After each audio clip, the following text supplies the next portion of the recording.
My name is Dr. Sophia Omoro, owner and designer at Adaumo. Thank you for once again joining us for our docu-series Conversations with Adaumo. Today, our topic on Beyond the Beautiful Things covers how bold plays into Kenyan conservatism. I hope you enjoy it, and please stay to the end for my wrap-up. See you soon.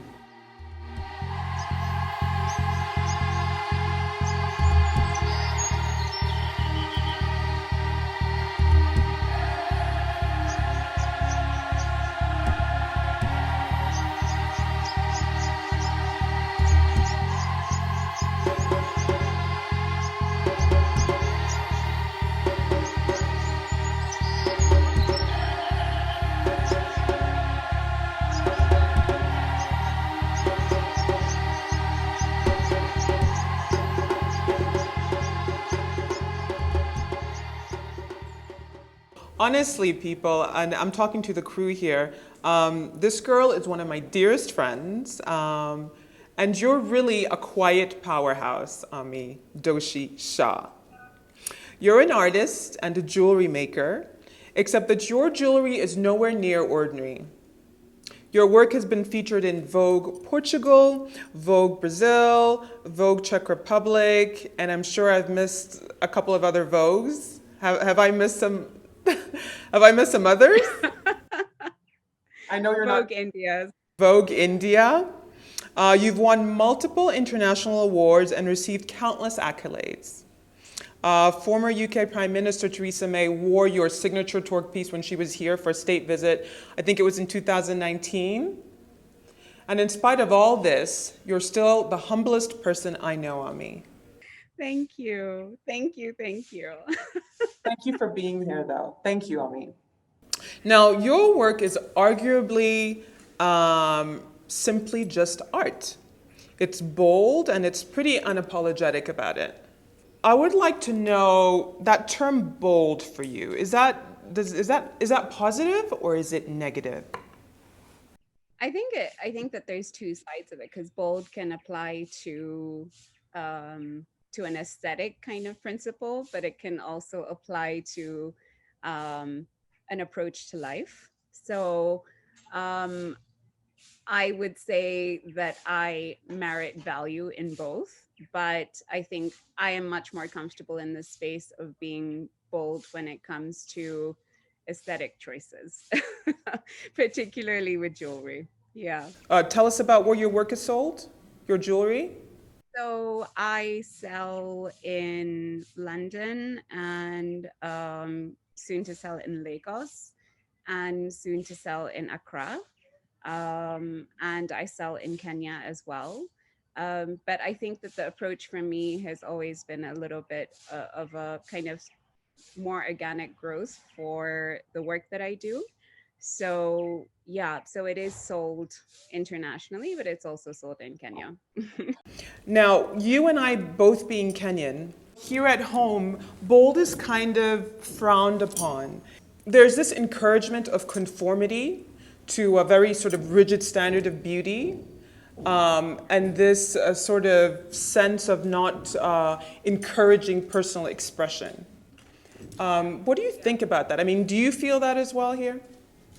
I think I do. And I think that that also kind of goes back to our kind of colonial history, because historically, we weren't like West Africa before we were colonized. We didn't have massive kingdoms. We had small kind of tribes that existed separately, had their own cultural traditions and rites of passage, in very much in isolation. So we never existed as a nation or a kingdom.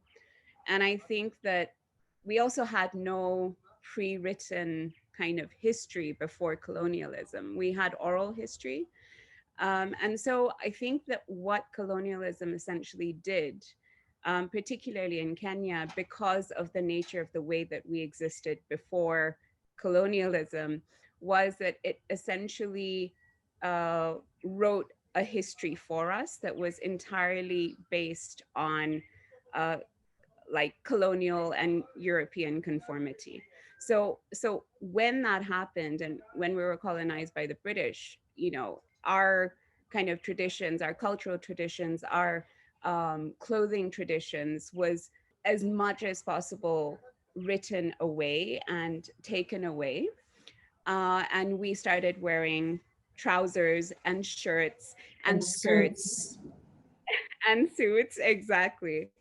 um, and there was, I suppose, an element of us wanting to belong, to want to kind of coalesce through dress.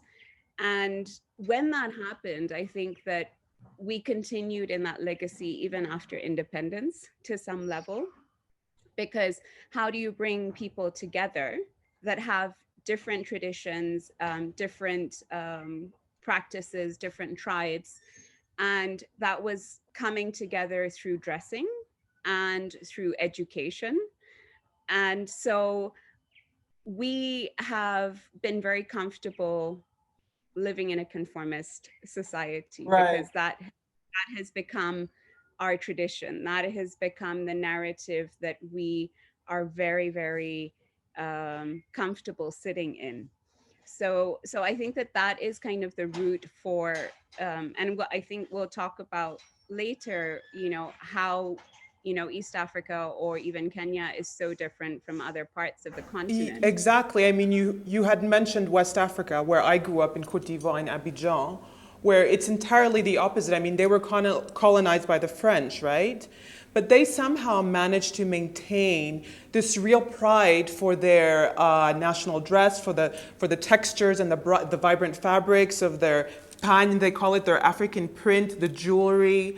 I mean, in West Africa, the lady who's sort of selling a fried beignets on the side of the road on me is dressed head to toe. She has come out like in her full outfit, made up. She looks beautiful. And it's this pride of culture and heritage that somehow we lost along the way you described. And it feels like there's a real loss in value there. There is, and but I think that also, I think we talked about it before, that this idea, you see, when you have like a massive civilization and you have a kingdom, what happens is there is an investment in the arts, there's an investment in the crafts, there's an investment in the artisans.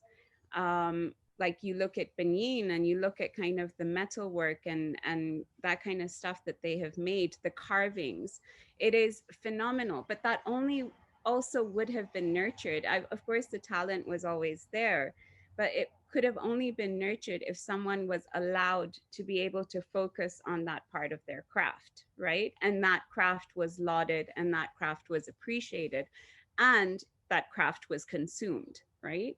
So I think that for us, we never really had that. We didn't have a kingdom. We didn't have a nurturing of specific textiles. We didn't have a nurturing of traditional crafts. I think it's coming back in some sort of way, but we've, as Kenyans, when we talk about adornment, we're always recognized for our Maasai beads and our Maasai jewelry, and even And why is that? That's because the Maasai seem to be sort of the only part of our culture that's remained authentic, right? So somehow they now represent all of Kenya, because of that authenticity that they've managed to sort of hold on to with bloody fingernails.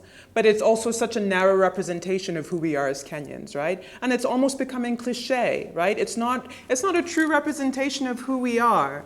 And so I wonder now in 2020, when, we're supposed to be this, Africans, we're like, it's the new age for us, people are looking at us, people have come on to us, people are, consuming the products that we make here. Your jewelry is widely available all over the world. How do we now sort of empower Kenyans to embrace this boldness that we see, that everybody else is embracing but ourselves? so I think like I the mean, I other don't thing is, expect you to give me an answer to that.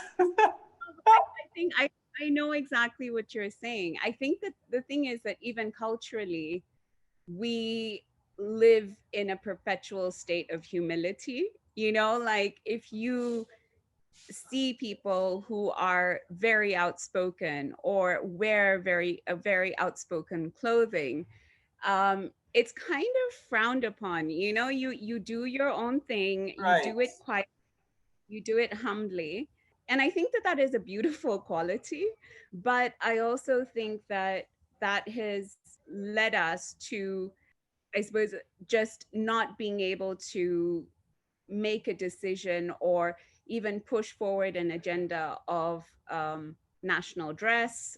And the thing is that dressing is a unifier. It becomes a huge identifier in which you could be an individualist, so you could be dressing just for yourself, but you could also be dressing to be part of a larger group of people, right? Right. uh, and I think that because that is lacking, there is this definition of unity that also through colonialism has been eroded. Like you've drawn geographical boundaries around a nation and then suddenly expect them um, to feel like they belong in that geographical boundary, but we haven't yet figured it out. And I think that at the same time, um, I think designers and I think creatives are trying to rewrite that history in their own way. I mean, we now live in a time where we're entirely global. We are Kenyan. I'm of Indian heritage, third generation, but I identify as Kenya. I identify as Kenyan.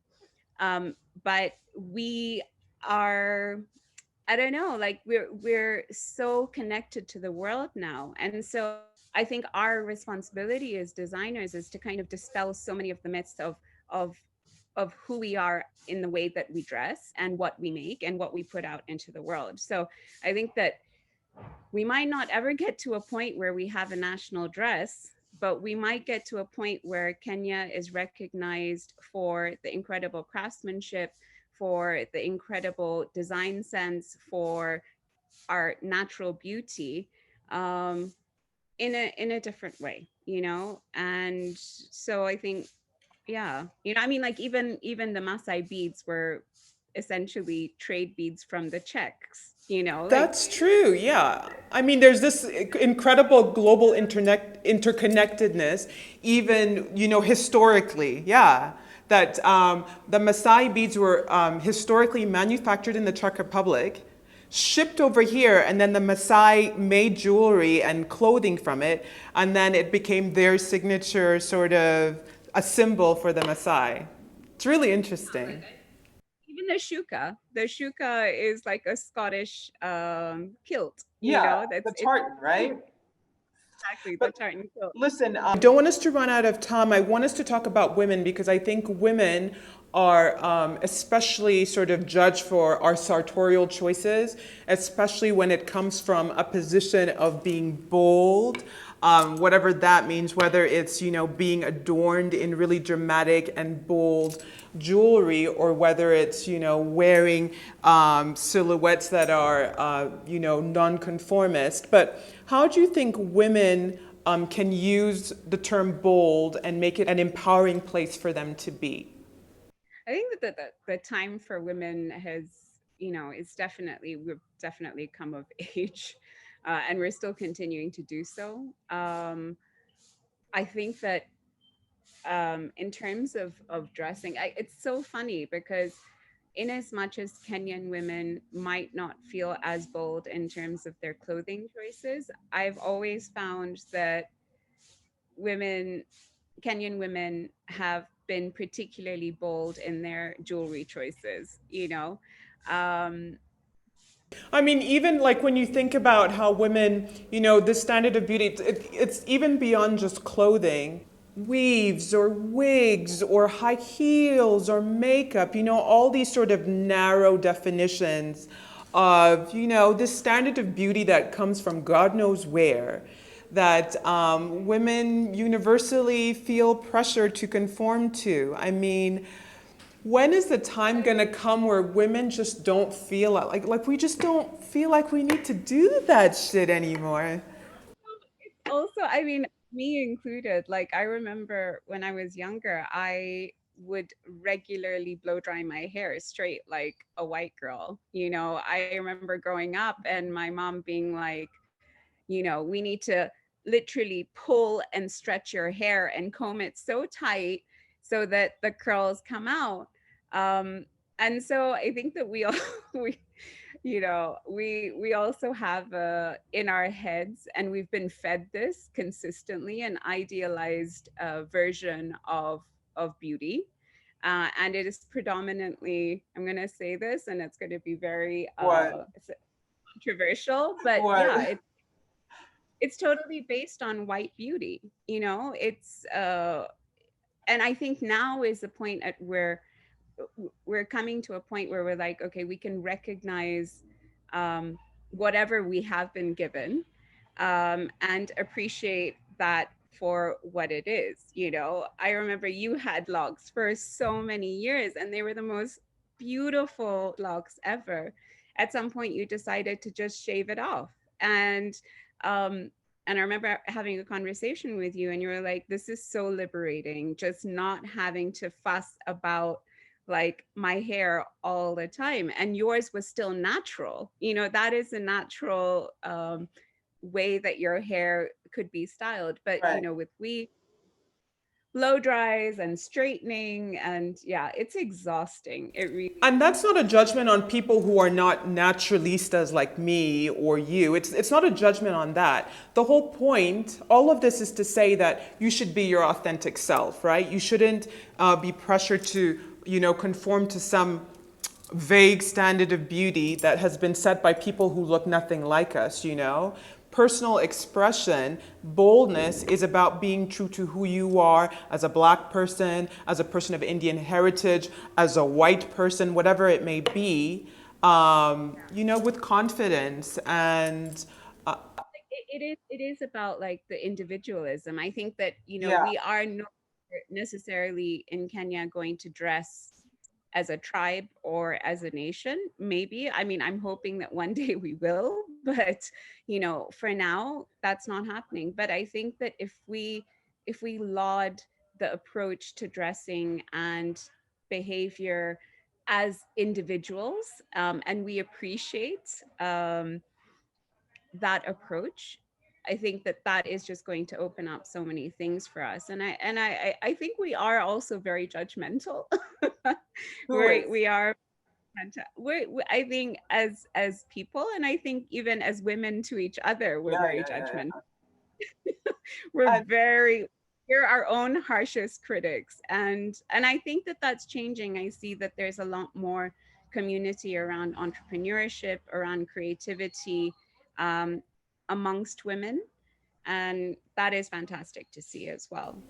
yeah, and even like you say, beyond women, no matter your skin tone, no matter your age, no matter your, gender, sexual orientation, people should really be empowered to express themselves.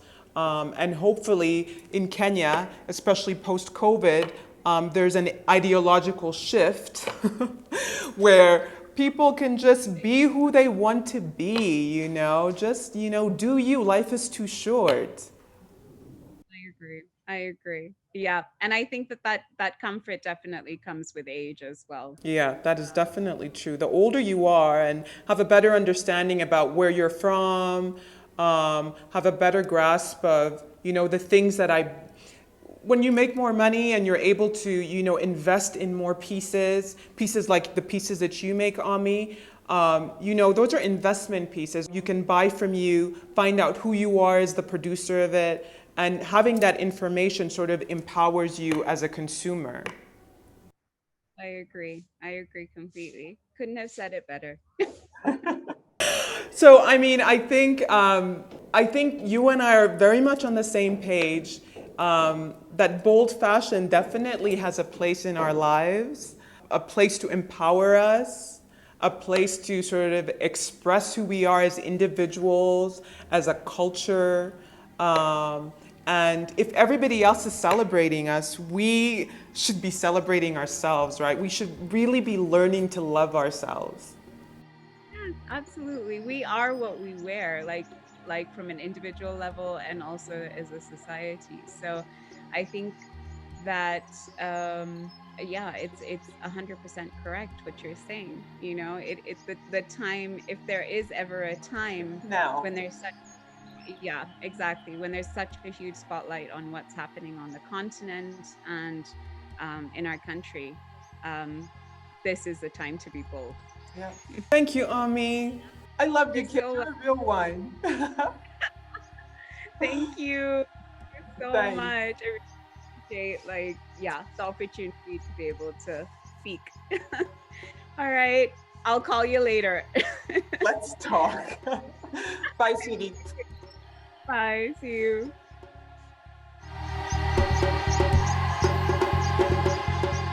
Thank you, Ami and Annabel, for leading us through the concept of bold. I feel that many times bold is used as a negative connotation and perhaps even directly opposing to conservatism.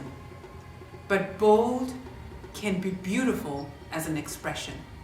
Bold is where leaders are born as people dare to be brave. Bold can be extremely freeing as we get out of the chains of what someone else might conceive us to be.